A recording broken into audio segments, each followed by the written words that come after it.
Bonsoir les amis, j'espère que vous allez bien et que vous avez passé une très bonne journée. Bienvenue dans ce live, bienvenue également à ceux qui viennent de s'abonner. Je suis Dr Ismaël Hassani, je suis hépatogastro-entérologue et comme vous l'avez bien remarqué sur cette page, on ne parle pas que de la gastro-entérologie, mais nous abordons tous les sujets de la santé et du bien-être avec les experts adaptés à chaque question. Godwin, bonsoir. Dr Mamidaro, bonsoir. Et ce soir, nous allons parler du glaucome, une affection très peu connue, mais qui représente quand même la deuxième cause de cécité dans le monde. Et nous allons aborder le sujet avec Dr Georges, un brillant ophtalmologue que je vais de ce pas inviter.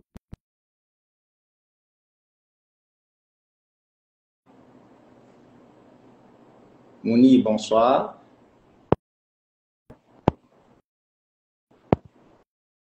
Est-ce que Georges est avec nous? Zora, bonsoir.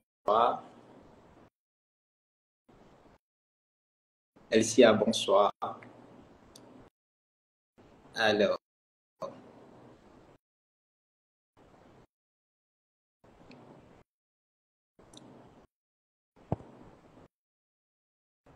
ce sont les aléas du direct.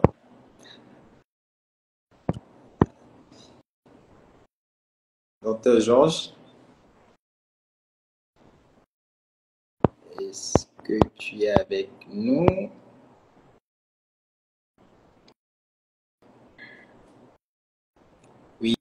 Oui, je t'ai envoyé la demande pour que tu puisses nous rejoindre.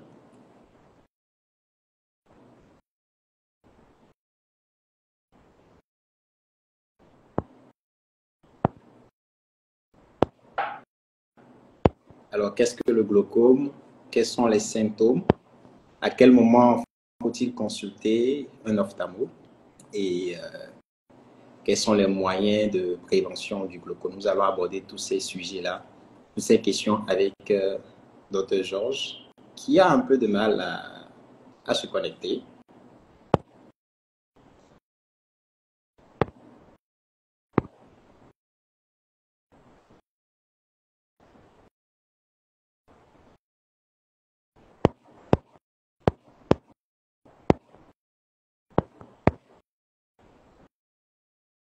Alors, Georges, est-ce que tu as reçu la demande?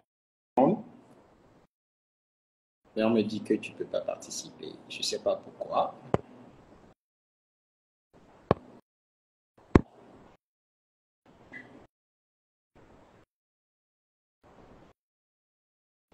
Mais essaie peut-être de m'envoyer une demande. Essaie de m'envoyer une demande et puis on va voir.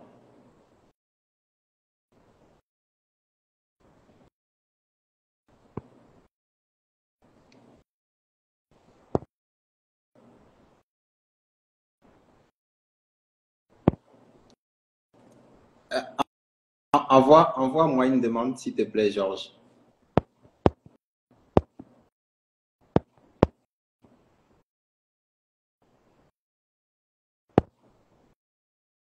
Essaie de m'envoyer une demande alors. Parce que quand moi je t'envoie la demande, on me signale que tu ne peux pas participer à ce direct.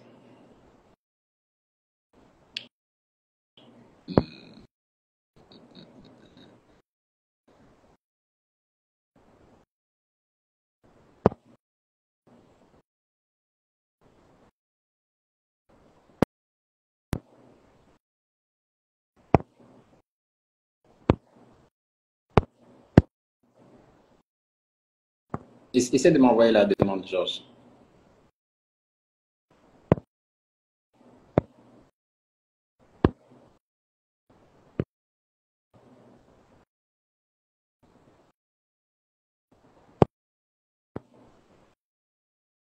Je n'ai pas reçu sur ta demande.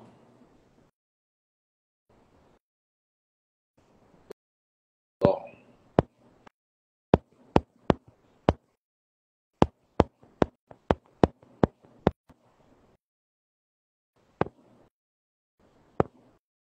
Ok, ça devrait être bon maintenant, je crois.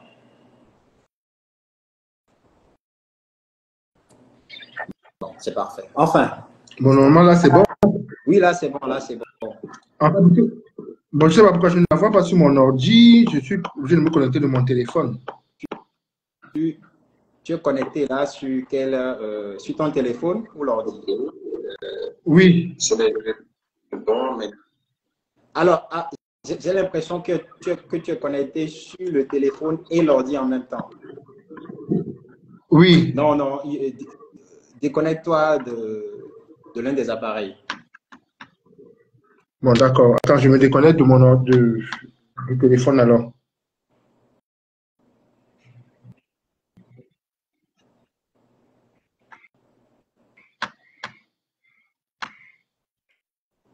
Bon, je vais rester là. Là, je pense que là, c'est bon. Tu m'entends mieux? Oui, je t'entends. Je t'entends. Mouni, est-ce que vous entendez? Mouni, docteur Voilà, Marie, c'est bon. est-ce que vous entendez? Docteur Georges? Elsia? Là, tu me reçois correctement, Georges? Non, c'est un peu saccadé quand tu parles. Tu es toujours connecté sur l'autre, sur le téléphone? Non, non, non. Coupé, en fait. Tu l'as complètement coupé. Je suis complètement coupé de l'autre, oui, j'ai coupé. D'accord. Là, c'est mieux? Oui, là, c'est mieux. Là, c'est bon. Là, je t'entends parfaitement maintenant. Ok, excellent. Mais moi aussi, je te reçois très bien. Ok, confirmé. On t'entend très bien. Donc, c'est parfait. On a eu quelques petits soucis là, mais bon, là, c'est réglé. Bon, Georges, bonsoir. Bonsoir, Doc.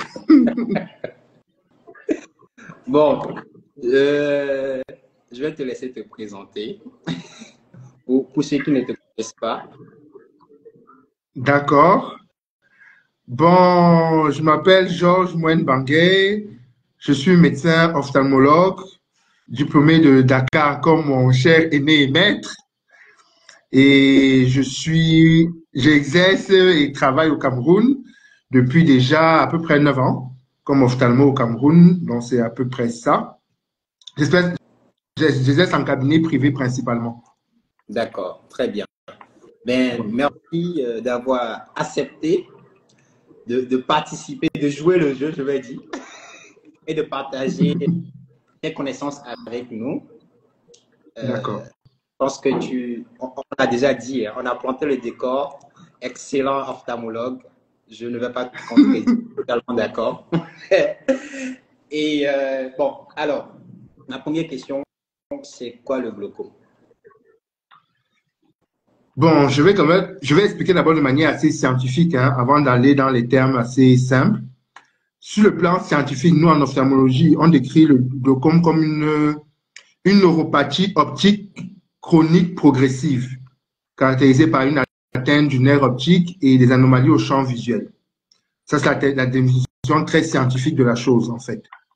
Mais il faut savoir que c'est pour la personne lambda, celui qui n'est pas médecin, le glaucome va se définir comme une maladie de l'œil qui touche principalement le nerf optique, avec des anomalies particulières qui sont vues lors de l'examen clinique qu'on appelle le fond d'œil, au niveau de la papille principalement, et des anomalies paracliniques vues au champ visuel qui sont caractéristiques.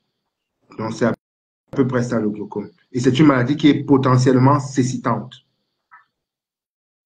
Très bien. Alors, qu'est-ce qui peut causer un glaucome? Quand tu demandes les causes du glaucome, c'est assez vague parce qu'il faut savoir qu'il existe plusieurs types de glaucome. En fonction du type, tu auras des causes assez variables parce qu'il y a le glaucome de l'enfance a sa particularité, le glaucome de l'adulte a ses particularités. Il y a des glaucomes qui sont dits à angle ouvert, d'autres à angle fermé, des glaucomes à pression normale, à peu près toutes ces particularités. Mais dans tous ces types de glaucomes, le principal élément qui est retrouvé, c'est la partie de l'élément génétique.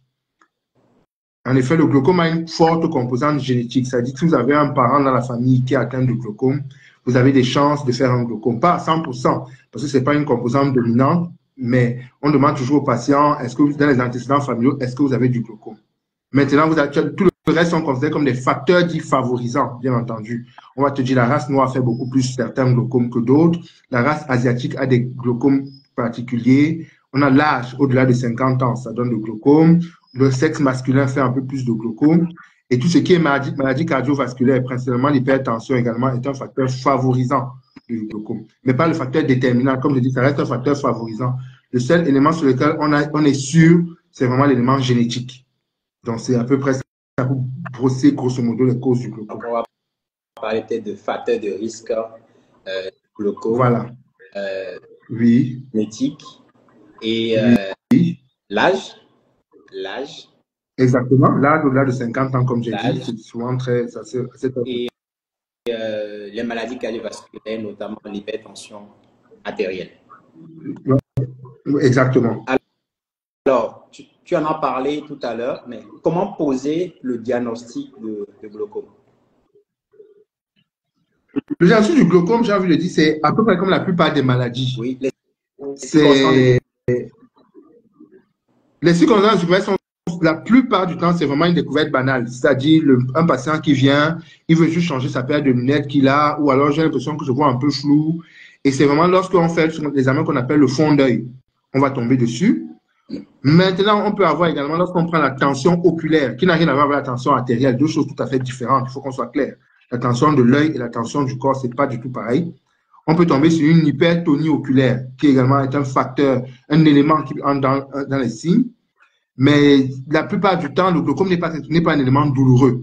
C'est vraiment au décours d'une consultation fortuite, c'est vraiment la découverte fortuite.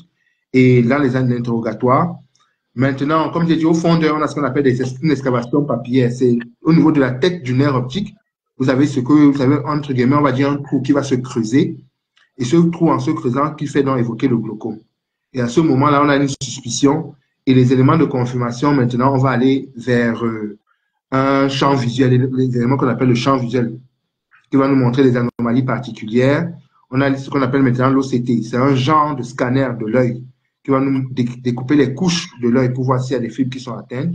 Et il y a l'examen également qu'il faut faire maintenant, ce qu'on appelle la gonioscopie, qui va nous permettre d'emblée de classer le glaucome entre glaucome à angle, dit à angle ouvert ou à angle fermé, dont la prise en charge est totalement différente. D'accord.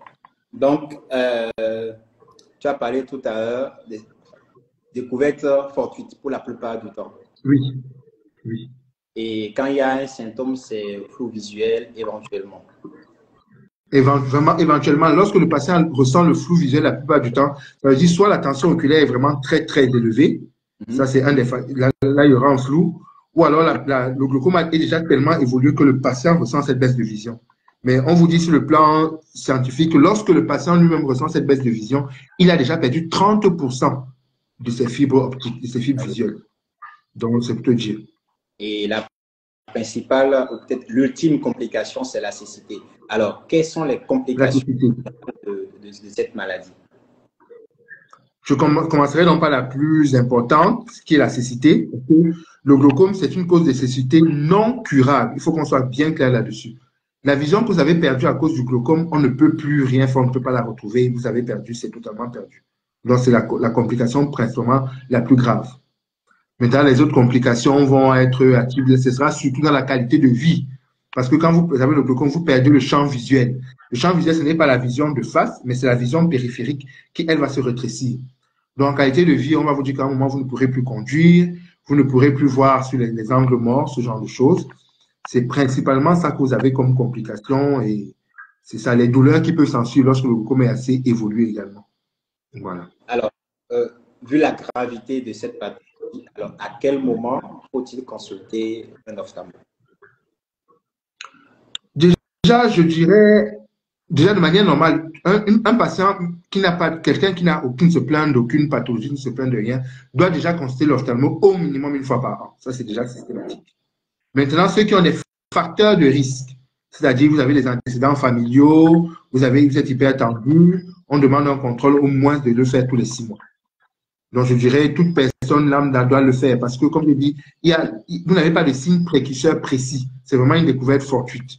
Lorsque le patient lui-même se rend compte des signes, il a déjà perdu 30% de sa vision que le médecin ne pourra plus retrouver dans tous les cas. Donc, déjà faire cette consultation annuelle systématique chez le médecin. Et maintenant, ceux qui ont des antécédents familiaux, ceux qui ont des facteurs de risque, le minimum, c'est tous les 6 mois. Ce serait le minimum vraiment.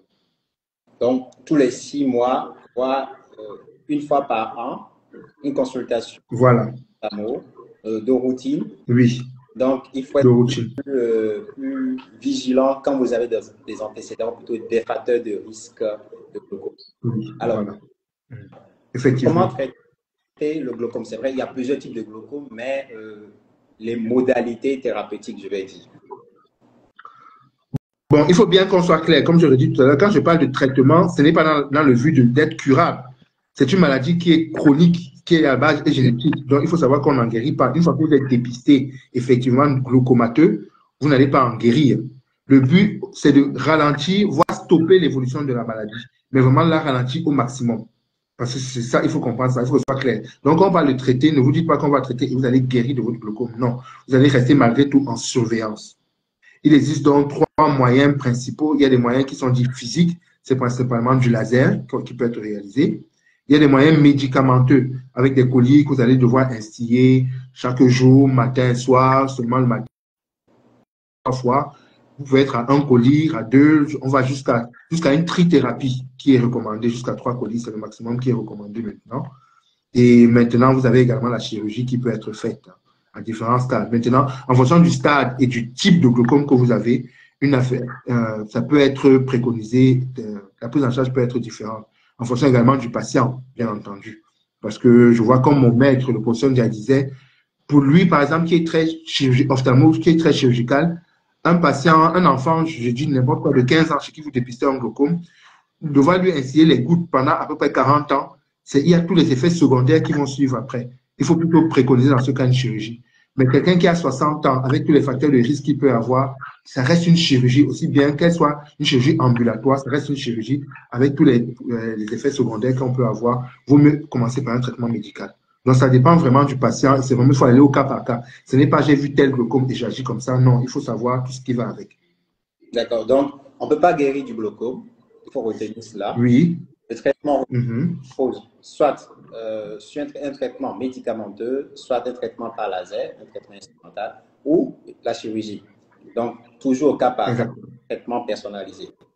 Alors, la question qu'on se pose tous, c'est comment prévenir le glaucome?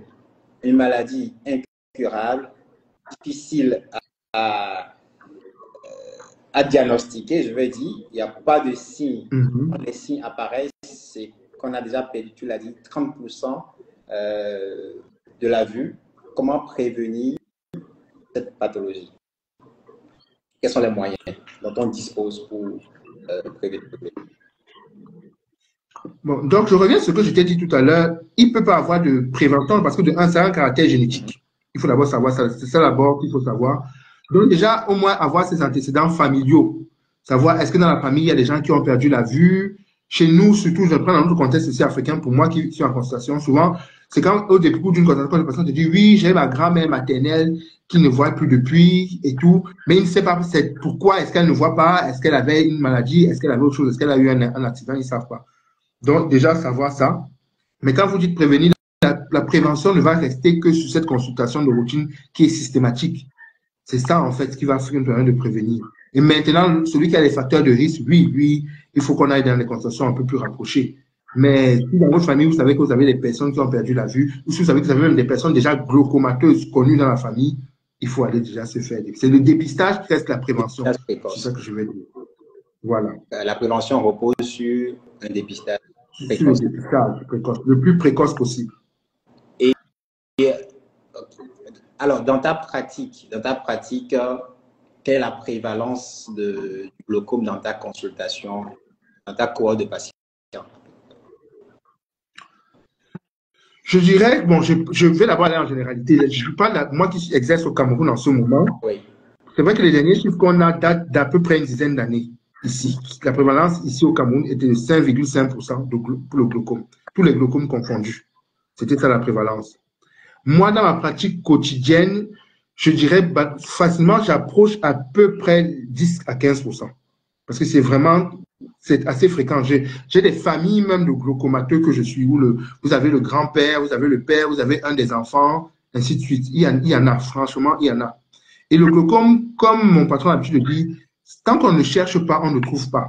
C'est-à-dire, si vous n'avez pas, si en consultant l'ophtalmo ne prend pas le temps de faire un petit fond d'œil, vous pouvez passer à côté en vous disant que non, le malade, sa tension oculaire est bonne. Alors que non, le glaucome, ce n'est pas la tension oculaire, parce qu'il y a beaucoup de glaucomes qui sont dits à tension oculaire normale. On les appelle les glaucomes à pression normale. Voilà. Les gens ont l'habitude de se dire, non, je n'ai pas la tension de l'œil, donc je n'ai pas de glaucome. Non.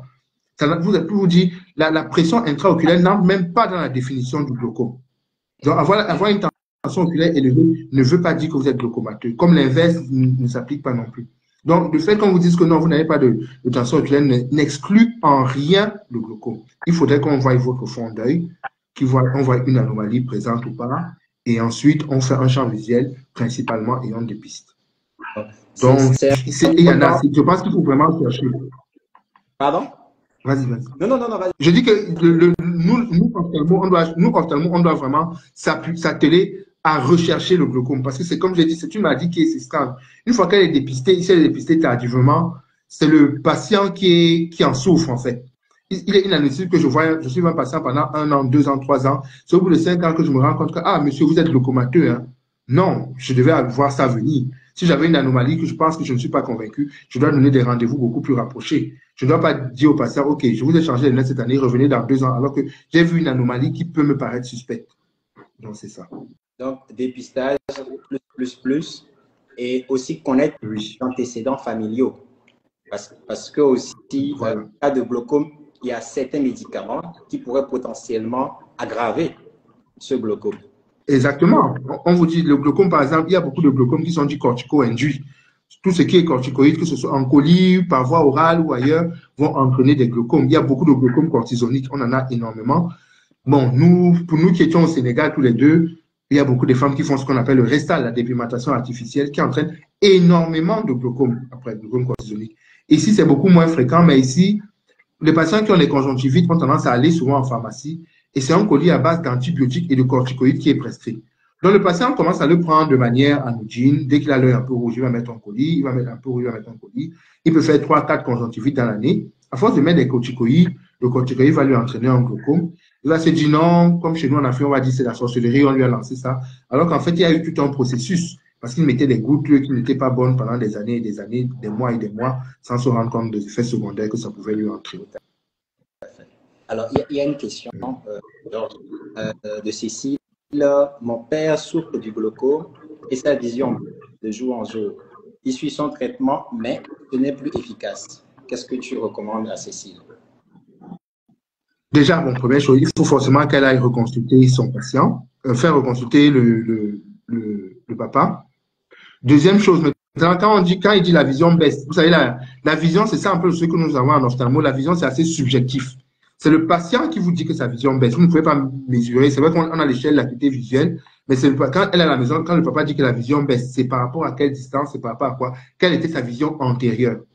Et maintenant, il faut savoir que dans la prise en charge du glaucome, qui est long, parce que je répète, c'est une neuropathie optique chronique. Le caractère chronique est assez important. Il faut tenir compte de ça. C'est une maladie qui évolue à bas bruit, mais qui évolue lentement, mais qui évolue. Maintenant, il y a le phénomène de ce qu'on appelle l'échappement thérapeutique. Au bout d'un certain temps, vous avez pris le même médicament, papa prend le même médicament depuis 10 ans, depuis 15 ans.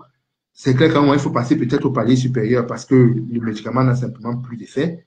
Peut-être qu'il y a d'autres complications après qui se sont présentées quand elle parle de son papa. Peut-être en plus, la baisse de vision n'est pas forcément liée au glaucome. Peut-être le papa est en train de développer également une cataracte qui fait que sa vision baisse. Il faut savoir tout ça. Est-ce que son papa n'est pas diabétique? Est-ce qu'il ne fait pas une complication de son diabète? Est-ce qu'il n'est pas hypertendu? Le tout n'est pas de ramener forcément au glaucome. Il faut aussi s'atteler à dire, OK, le patient, c'est un tout. Le patient, ce n'est pas que le glaucomateux. Il faut voir tous les autres facteurs de risque.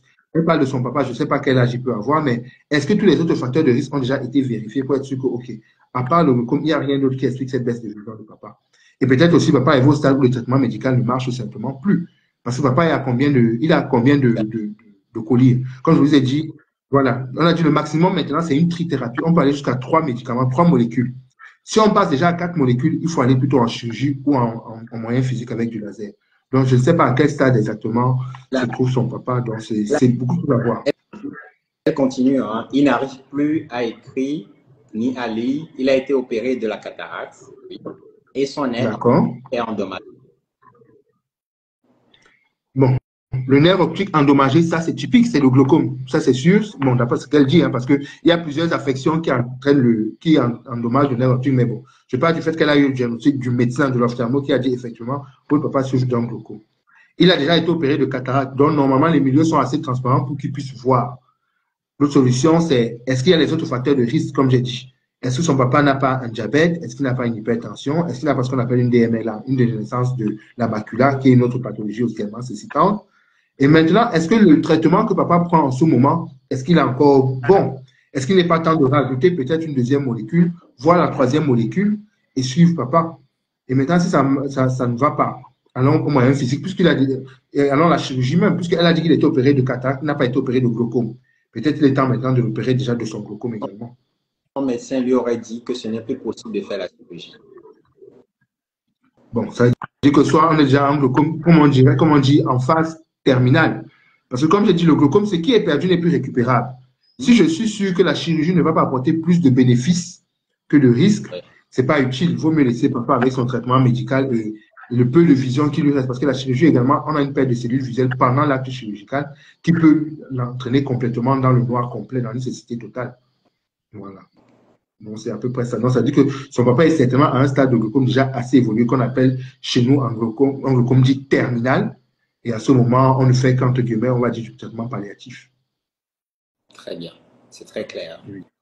Merci, Georges. Alors, est-ce qu'il y a d'autres questions, d'autres interventions?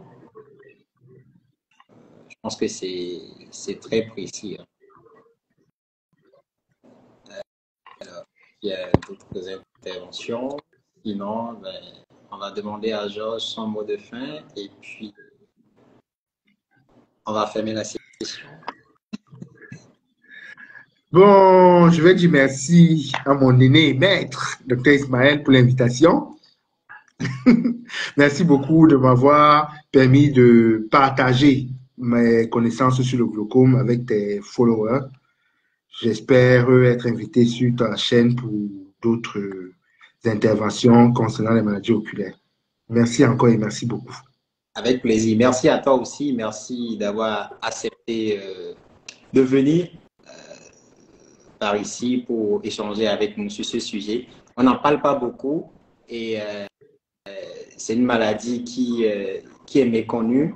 Autrefois, l'apanage des sujets âgés, mais qui peut atteindre tous les sujets, enfin tout âge. On en a parlé tout à l'heure. Les maladies graves et qui reposent essentiellement, dont la prévention repose essentiellement sur le dépistage précoce. Donc, merci et ça a été un plaisir. Hein, ça a été un plaisir de te recevoir par ici. Et, merci. Et à très bientôt. Nous aurons un sujet sur la santé oculaire. Et merci à tous ceux qui nous ont suivis, tous ceux qui ont interagi. Je vous souhaite une très bonne soirée et à bientôt. À bientôt. Bonne soirée. Merci, allez. Salut. Salut.